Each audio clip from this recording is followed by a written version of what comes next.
गजाननं भूतगणातिसेवितं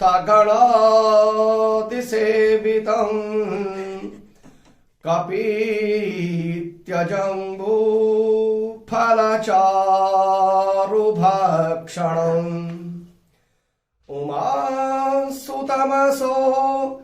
कविनाशकारकम् नमामि विघ्नेश्वरपादपङ्कजम्।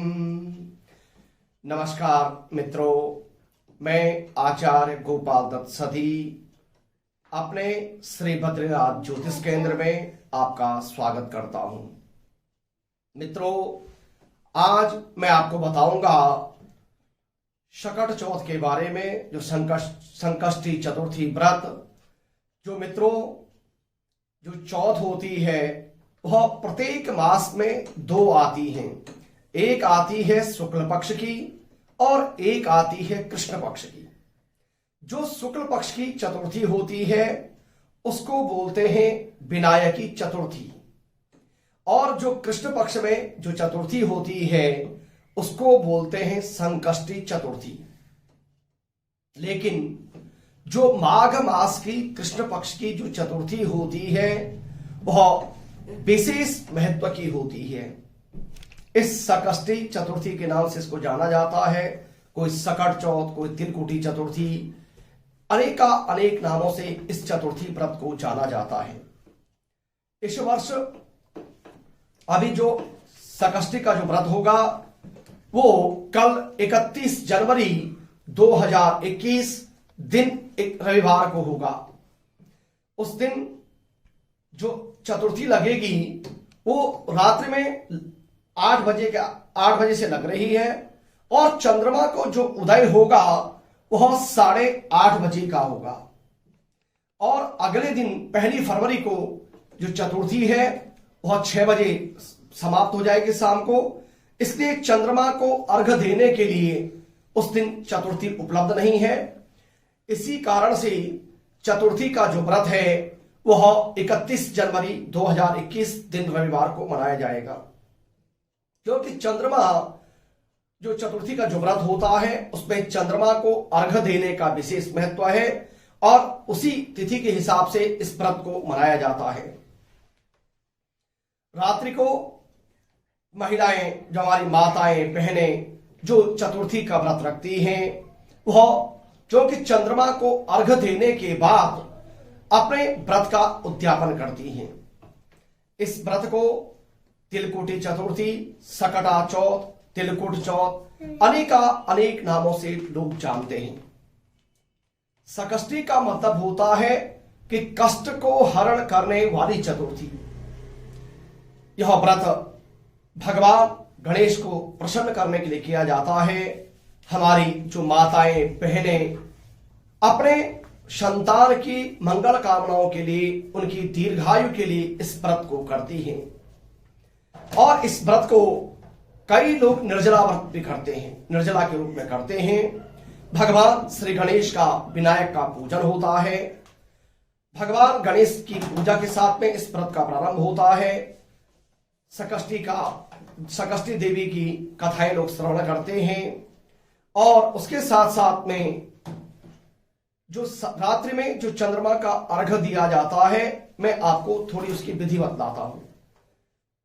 माताएं बहनें जब चंद्रमा को अर्घ्य दें, आप चाहे चतुर्थी के व्रत में दें या पूर्णिमा के व्रत का जब आप अर्घ्य देती हैं चंद्रमा को, तो सबसे पहले व्यक्ति को हल्दी या चंदन से, पीले चंदन से, एक अगर आपके पास कांसे की थाली यानी फूल की थाली हो तो सबसे उत्तम होती है, नहीं तो फिर आप किसी भी थाली में आप अष्टकमल बना लें, रोली से या हल्दी से, और पानी में दूध मिला लें या पूरा दूध हो। आप चंद्रमा के सम्मुख खड़े हो जाएं, और चंद्रमा के सम्मुख खड़े होकर के आप चंद्रमा को थोड़ी सी अर्घ्य दें, और फिर उस जो थाली आपने रखी हुई है उसकी परिक्रमा करें।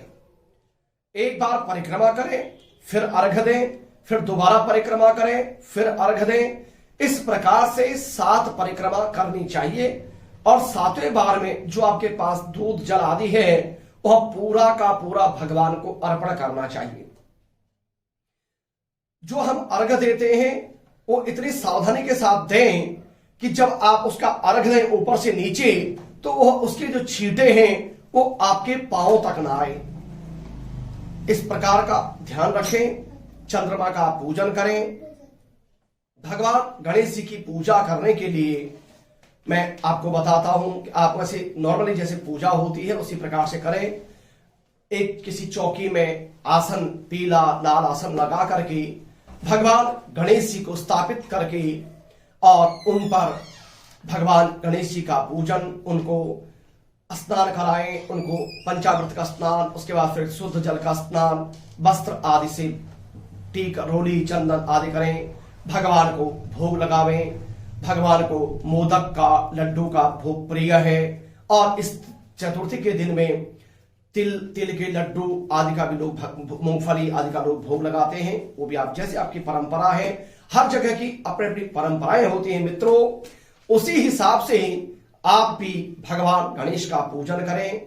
और जो व्यक्ति भगवान गणेश की पूजा करता है, भगवान गणेश जी के प्रति श्रद्धा रखता है, उसको, क्योंकि भगवान गणेश की 2 पत्नियां हैं, रिद्धि और सिद्धि। भगवान के 2 पुत्र हैं, शुभ और लाभ। जो भगवान गणेश की पूजा करता है उसको रिद्धि और सिद्धि, धन संपत्ति, वैभव, सब चीज की व्यक्ति को प्राप्ति होती है। भगवान गणेश बुद्धि के देवता भी हैं। भगवान गणेश को अगर बच्चे पूजा करें तो उनकी बुद्धि का विकास होता है।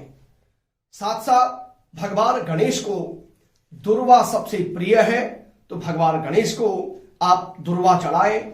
दुर्वा चढ़ा करके भगवान का पूजन करें। इसके साथ साथ इस व्रत को मनाने का जो मुख्य जो प्रारंभ हुआ था, मैं अब उसके बारे में थोड़ी आपको बताता हूं कि यह व्रत प्रारंभ कैसे हुआ। मित्रों, इस चतुर्थी के दिन भगवान गणेश के जीवन में बड़ा कष्ट आया था। भागवत जी में, शिव पुराण में इसकी कथा आती है, पद्म पुराण में कथा आती है कि जब एक बार भगवान शंकर जी कहीं गए हुए थे कैलाश से और माता पार्वती को स्नान करना था। गणेश जी को द्वार पर रख दिया और गणेश जी से कहा कि देखो, जब तक मैं स्नान करके ना आ जाऊं तब तक घर में किसी को प्रवेश मत करने देना। भगवान गणेश ने माता पार्वती की आज्ञा स्वीकार की और द्वार पर वह द्वारपाल के रूप में विराजमान हो गए। इतने में स्वयं भगवान शंकर जी चले आए। भगवान शंकर जी प्रवेश करना चाहते हैं घर में, लेकिन भगवान गणेश शंकर जी को रोक लेते हैं, अंदर नहीं जाने देते हैं। गणेश जी को बार बार समझाते हैं भगवान शंकर कि नहीं, मुझे जाने दो, लेकिन भगवान गणेश जी माता की आज्ञा शिरोधार्य होने के कारण से ही और भगवान शंकर को प्रवेश नहीं देते हैं। जब माता पार्वती स्नान कर रही हैं, भगवान शंकर जी को रोक दिया। भगवान शंकर जी को गणेश जी पर बड़ा क्रोध आया और अपने त्रिशूल से भगवान गणेश का सिर काट दिया। जब गणेश जी का सिर कट गया, इतने में माता पार्वती स्नान करके आई और अपने पुत्र गणेश को इस प्रकार से सिर कटा हुआ देखा। माता पार्वती भगवान शंकर पर बड़ी क्रोधित होती हैं। भगवान शंकर को कहा कि देखो, आप मेरे पुत्र को किसी भी हालत में जीवित करो। भगवान शंकर जी ने अपने त्रिशूल को आदेश किया कि जाओ और जो भी पहला जीव मिल जावे, जो उस समय में जो जीव हो रास्ते में, उसका सिर ले आओ। उस पर एक मान्यता यह भी है कि भगवान ने कहा कि देखो, जो माता अपने शिशु की तरह पीठ की हुई हो, उसका सिर काट के ले आना। तो त्रिशूल गया और कहा कि एक हाथी और हाथी का बच्चा था और हाथी अपने बच्चे के विमुख खड़ा था और त्रिशूल से हाथी का सिर काट करके ले आए और उस सिर को भगवान शंकर ने गणेश जी के सिर के रूप में लगा दिया। उसी दिन से गणेश जी का एक नाम पड़ा गजानन। मित्रों, शास्त्र कहते हैं कि जब माता अपने बच्चों के साथ में शयन कर रही हो तो कभी भी मां को अपने बच्चों की तरफ पीठ करके नहीं सोना चाहिए। हमेशा बच्चों की तरफ मुंह करके सोएं और इसी संबंध से उसको जोड़ते हैं। मित्रों, भगवान शंकर जी उस कष्ट से मुक्त हुए थे। कहीं पद्म पुराण में यह भी मान्यता है कि भगवान गणेश को उससे मुक्ति दिलाने के लिए माता स्वयं पार्वती ने इस व्रत को किया था। तो जो भी व्यक्ति इस व्रत को करता है, जो माताएं बहनें इस व्रत को करती हैं, उनके संतान की दीर्घायु होती है, उनकी मंगल कामनाएं पूरी होती हैं। इस व्रत को व्यक्ति को श्रद्धा के साथ, विश्वास के साथ में करना चाहिए। बहुत दिनों से लोगों के फोन आ रहे थे कि तिलकुटी व्रत कब है, तिल सकट कब है। समय न मिलने के कारण से मैं देर से आपको वीडियो बना करके उपलब्ध करा पा रहा हूं। आगे प्रयास करूंगा कि टाइम से आपको वीडियो बना करके उपलब्ध कराऊं। तो ये हमारे सकट चौथ जो 31 जनवरी 2021 को दिन रविवार के दिन मनाया जाएगा। इसमें किसी प्रकार का ये संशय नहीं है कि कई लोग कह रहे थे कि नहीं 31 को है, पहली को है, ऐसा कुछ नहीं। व्रत जो है सकट चौथ का वह 31 जनवरी को होगा। मित्रों, तो आप मेरे से जुड़े रहें। मेरे चैनल को आप लाइक करें, सब्सक्राइब करें, शेयर करें। मेरे साथ आप फेसबुक पेज में, ट्विटर में, इंस्टाग्राम में भी आप मेरे से जुड़ सकते हैं। और हमारी एक वेबसाइट भी हमने बनाई है जो astrobhatri.com के नाम से उपलब्ध है। बहुत जल्दी आप लोगों के बीच में पूरी तरह से ये वेबसाइट आपको उपलब्ध होगी astrobhatri.com के नाम से। आपके जो बच्चे बाहर रहते हो और कुछ जानकारी चाहते हो, उसके माध्यम से मेरे से जुड़ सकते हैं। तो मित्रों, ये रही बात सकट चौथ की। फिर आगे आने वाले पर्व के बारे में आपको दूंगा जानकारी। तब तक के लिए दोस्तों, नमस्कार।